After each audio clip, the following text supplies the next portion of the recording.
The comma drama. Mastering punctuation in lists and relative clauses.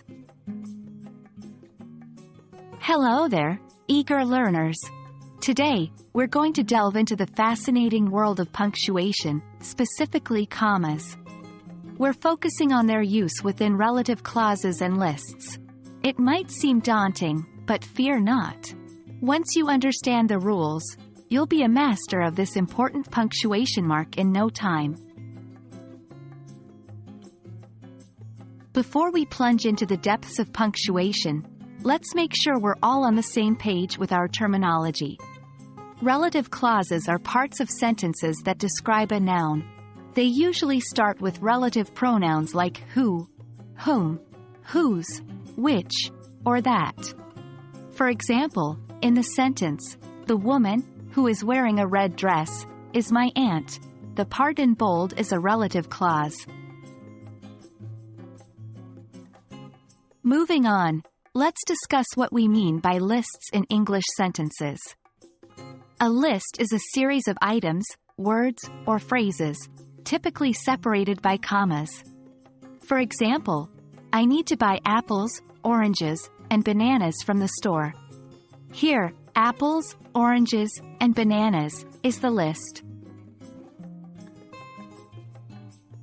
Now, the fun begins when we combine relative clauses and lists in one sentence.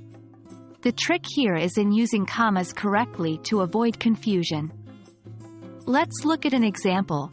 The ingredients, which include apples, bananas, and oranges, are in the bowl. Notice how the relative clause is set off by commas, and inside the clause, commas also separate the items in the list. Despite the rules, mistakes can happen. A common error is missing or misplaced commas, leading to misunderstandings. Let's examine this sentence. My friends who are Jack, Jill, and Tim arrived at the party. Without the commas around the relative clause, it could be misunderstood that all your friends are Jack, Jill, and Tim. The correct sentence should be, my friends, who are Jack, Jill, and Tim, arrived at the party. Here, commas clearly indicate that Jack, Jill, and Tim are the friends being referred to. To wrap it up, remember that mastering punctuation, specifically commas within relative clauses and lists, is crucial for clear communication in English. Practice makes perfect, so try creating your sentences with lists and relative clauses.